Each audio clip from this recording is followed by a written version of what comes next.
G'day everyone, buenos dias, ni hao, bom dia, and welcome to another episode of Trailer, where I take you on mud hikes to show you the highlights and give you some outdoor adventure inspiration.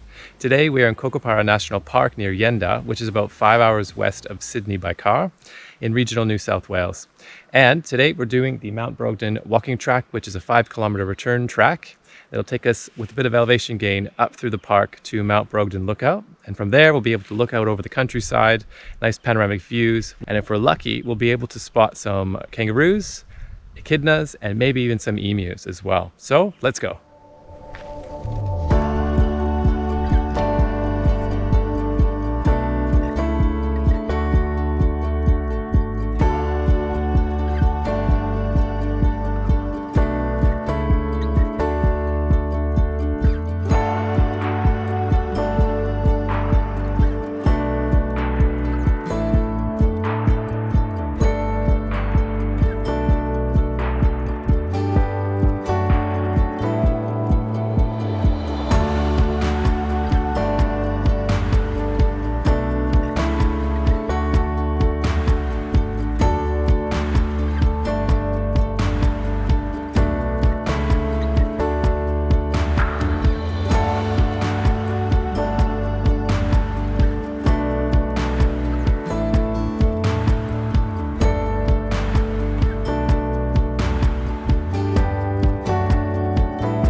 So we made it. This is the top of Mount Brogden, and this is the stunning lookout overlooking the beautiful countryside, as you can see behind me.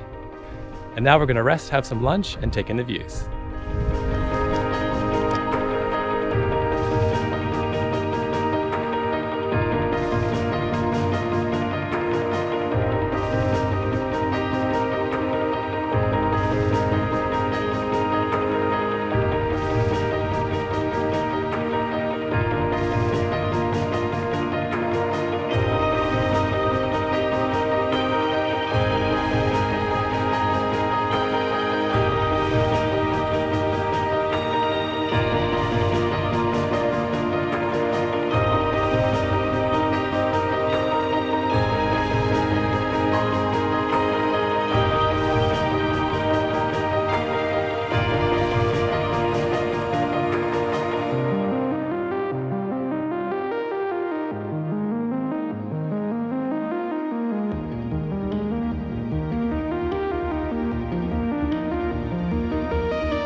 Along the track, there's a number of signs that talk about the vegetation, the animals, and also the history of this area. In particular, this one is talking about this bush here, so called hill tea tree. And it's actually, you can brew the leaves to make a bush tea.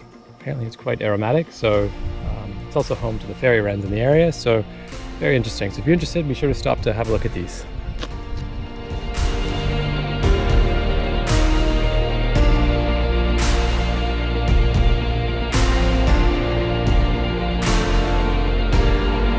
All right, so that was our 5 kilometers. Overall, this is a really great track. It is not too strenuous. The ascent up Mount Brogden is not too steep at any given time. It is a nice gradual climb. So for the average hiker, it is definitely doable. Really nice, dark orange or brownish reddish color of the soil. The track is well defined, so you can't get lost if you stay on the trail. And we didn't see many animals today, except for some small lizards that were sunbaking out on the rocks. It is about 32 degrees out today, so perhaps the emus and the kangaroos and the echidnas are hiding away until this evening. But in place of that, we saw, as you can see behind me, tons of wildflowers. It's springtime right now, and so it's a beautiful addition to this trip. And overall, a really great track. Now, just be careful when you're driving in to this point. So the start of this track is actually inside the park a bit, but there's also Binya State Forest in between the main road. So it's an unsealed road. The first part is pretty solid unsealed road with a bit of rocks, but that's doable for two-wheel drive. The second part that comes into the State Forest Park area, it is unsealed road as well, but it is definitely a dry weather only set of roads. It's about a couple kilometers in. So if it's been raining and you do not have a four-wheel drive, I do not recommend it. I drive a Mazda 3, so today it's very dry and hasn't rained in the past few days. So it was easy for my car to get here. So just something to keep in mind. And if you're in the area, definitely recommend this one. It is a great half-day hike, and it's great to have lunch at the top to take in the views. So until next time, take care. Hey everyone, thank you for watching another trailer video. I hope you enjoyed it. And be sure to check out more videos in this series for more outdoor adventure inspiration. And also don't forget to subscribe and like for more great videos. And when you're planning your trip, be sure you are prepared. That means lots of water, a nice snack, sunscreen, a hat, some sturdy shoes depending on the trail that you're going to be on, and always prepare beforehand by checking the local park management information, maps of your trail, and tell somebody where you're going before you head out.